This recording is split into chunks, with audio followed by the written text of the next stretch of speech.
All right, fastest 15 minutes in social media, fastest 15 minutes on the internet. My name is Judson Powell. All right, the Derek Chauvin trial. Am I pronouncing his name right? I don't know. Anyway, I don't really care. As hope he goes to jail, right? That's like uh, obviously the police officer that leaned on George Floyd's neck for 8 or 9 minutes, depending on who you ask. So they're like bringing all the people that were around and stuff. They brought the store clerk, and supposedly the reason the thing that we need to really um, focus in on is like what he did, and I think police officers need to, I don't really think it was police brutality, but I think police officers um, ought to have some common sense. All right, the guy, um, allegedly, we don't even know if this is true, passed a counterfeit $20 bill. So George Floyd's crime allegedly was passing a phony $20 bill. But even at that does not deserve death. Even if they let him go or let him get away, and the officer knew who he was, and they had the handcuffs on him. Even if he ran away, um, basically, he could have got away, and they could have just went back and arrested him later. It was not something that deserved the death penalty being imposed right away, and that's the problem I think that I have with most of the police brutality cases. Like they the police are going too far, and they've been going too far for years and years and years, and so I guess the thing that we're trying to figure out is, well, how do we stop it, right? How do we go about stopping this stuff? Because it's absolutely ridiculous, and then we hear all the stories about how I don't know, about how how white police officers are afraid of black men, and they're afraid of black women. They're afraid, they fear us, when they pull us over, which goes to them having the ability to be able to pull a weapon on you and shoot you, because if they're in reasonable apprehension of their own life and bodily harm, then they can shoot you. But if you shouldn't really be out there. And the other thing is, half of these people are already in custody. They're already in handcuffs. They're in places. Maybe I just don't get it. And well, I mean, I get it because it's systemic racism. And then a lot of people are telling me, well, how is this systemic racism? Well, it's systemic racism because it's like the whole system is rigged against black people. So, so then I can shoot you because I'm afraid of you. But the white guy that just shot 10 people, I'm not afraid of him. Why are these people being gunned down? Like we're being gunned down. Have no clue, no idea. And somewhere it's in the, and what, hold on, let me slow down. And what also messes me up is that these guys bring themselves off. They come off as being these rough and tumble, guys that, oh, I can take you out. I could do this to you. I could do that to you. They got like, and the same is true for the gun issue. And I got friends that, that they want to keep their guns too. I got black friends that want to keep their guns, and I get it. I wholeheartedly get it. But anytime you got people sitting senators and Congress people talking about they got AR-15s, and the AR-15 is nothing but a gun to kill people. I almost said black people, but it's not just black people. It's just to kill people. We have the most guns. We have the most, incarcerated people. All of this stuff, and it's starting to get ridiculous, even into even when you look at what's going down in the world and what happens in the world, et cetera, it just ridiculous. It really is. So we need to come up with solutions, you know, and then this is what used to kill me. In Detroit, I grew up in Detroit. In Detroit, you would have like, between 800 and 1,200 murders every year. That's like a murder every day. That's how it used to go down when I was young in Detroit in the 70s and the 80s, and basically, and the streets were infested with crack cocaine. I'm talking about infested with crack cocaine. So I'm just trying to figure out, but the fact of the matter is, like, right across, a mile across the Detroit River is Canada. And Canada would have, I think I remember the highest amount of murders they ever had was like 4. Windsor, Canada, the city that's like directly across the river from Detroit. So you're talking about 800 down to 4. And I think I know what the difference was the drug infestation.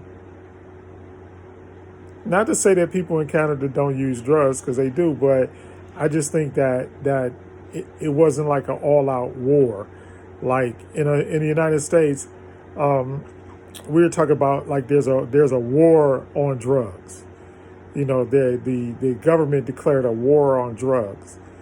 And so the drug dealers and the drug kingpins and all of that, they fought back because they weren't gonna give up their money. Now Baltimore, got to bring this up. Baltimore has legalized basically all vice crimes. So petty crimes and vice crimes, they don't really go after you. But if you harm somebody or harm somebody outside of yourself, or whatever, if it's a crime against the body, then they're gonna seek you out and try to arrest you. But other stuff, prostitution, minor drug offenses, all of that kind of stuff, they stop locking people up for that, which I think, and I know people, all the religious zealots and all that kind of stuff, they oh no, you can't do that. It's gonna make our streets worse and da da da da da. You know what? I don't believe that. In fact, I think it's the covert, undercover nature, the hidden nature of drug usage and drug buying and drug abuse and all of that. I think that this is strictly my opinion. I'm not forcing this on nobody, not saying that, but I believe that is what causes crime. I wholeheartedly believe that, because people, when you got to do it undercover and you got to do it underhandedly and everything like that, and the other thing is it drives the prices up, it drives the distribution networks and all that, it increases those, because and here's the truth. This is the God's honest truth, is that if you lock one drug dealer up, 10 more are going to come and replace him, because there's too much money in it. There's like money beyond money in selling drugs, and people know it. And people that, a lot of people that might not have sold drugs, they sell drugs because they understand that there's a lot of money in drugs. And the classic joke in the hood is, well, when I get my tax money back, I'm gonna buy me some drugs and I'm gonna flip it. So flipping drugs is a classic one up. That's how I'm gonna come up. I'm gonna come up because and then what happens is, when they see how much money is involved, when they flip those drugs, they don't get out of the business. And why don't they get out of the business? They don't get out of the business because they know there's not other ways out there. And some people have legitimized their drug their drug sales and all that kind of stuff and gone into legitimate business. I knew somebody when I was younger, when I was in middle school, and I didn't know it at the time, but I knew a guy, that flipped some drugs and then started a legitimate business, and ended up being one of the biggest legitimate businesses, in the city of Detroit. But the problem is, and then even then, they still gonna come after you because, 9 times out of 10, what do they always come after us for? Is taxes, tax evasion, or tax, something to do with taxes, always with taxes. And then they don't, and then the funny thing, and then there's a double standard with that because they don't put white people in jail for taxes, they only put black people in jail for taxes. True. So, ask Red Fox, ask Wesley Snipes. I think Wesley Snipes is probably the prime example. And even the thing with Bill Cosby and the other guy and the white guy, they didn't put him in jail. They let him pay his way out. But Bill Cosby got more money than him, but they wouldn't let Bill Cosby pay his way out. Donald Trump has anywhere between what reports you believe, he has anywhere between 19 to 25 alleged sexual assault cases going up against him. I meant to say Harvey Weinstein and Bill Cosby. They didn't treat them equal. They got, they basically are accused of the same thing, or were or are. I don't know what Weinstein's, the disposition of his case is, but I mean, they let him pay his way out. So who, and so how does this stuff get decided? The same thing, we get longer time. The death penalty has always been something, and then that's why I oppose the death penalty. I don't oppose the death penalty for everybody. Some people probably need to get the death penalty, but here's the thing: when you give it to a certain group of people disproportionately, then you gotta think about it. Well, what's the deal with the death penalty? How come black folks get the death penalty disproportionately to white people? And the other thing is, most white people, which is the funny thing about it, most white people, and I've been, researching a lot of this stuff, most white people that get long prison terms and stuff like that, they just commit suicide. I guess that's what Epstein did, Jeffrey Epstein. They said he committed suicide. I don't know if he did or not, because he knew information about a lot of rich people. And anytime you have information on a lot of rich people, that means that you're in danger.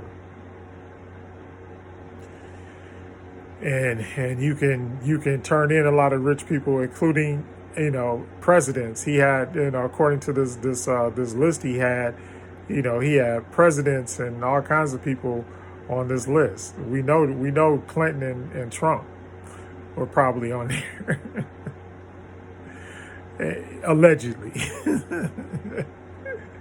Allegedly. All right, but then you get somebody like Kwame Kilpatrick, who basically was an embezzler. He was an embezzler, and had a high libido. We'll put it like that, right?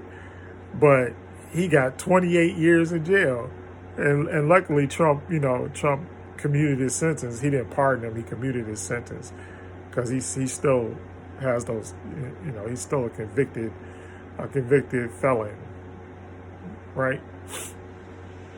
So why is it different? And the same thing is why right now, why in this George Floyd trial, and like I said yesterday, I believe that it's jealousy. I believe that Derek Chauvin was jealous of George Floyd, because I believe like George Floyd was like a player, and Chauvin didn't like that, and that's why he killed him. I don't think he killed him because he's a police officer, because he was a black man and he's a police officer. I don't think that. I don't think that at all. Anyway, fastest 15 minutes is up. Hit the like button, hit the subscribe button, hit the notification button, hit all the buttons, but most of all, hit the love button. I love you all. I'll see you next time.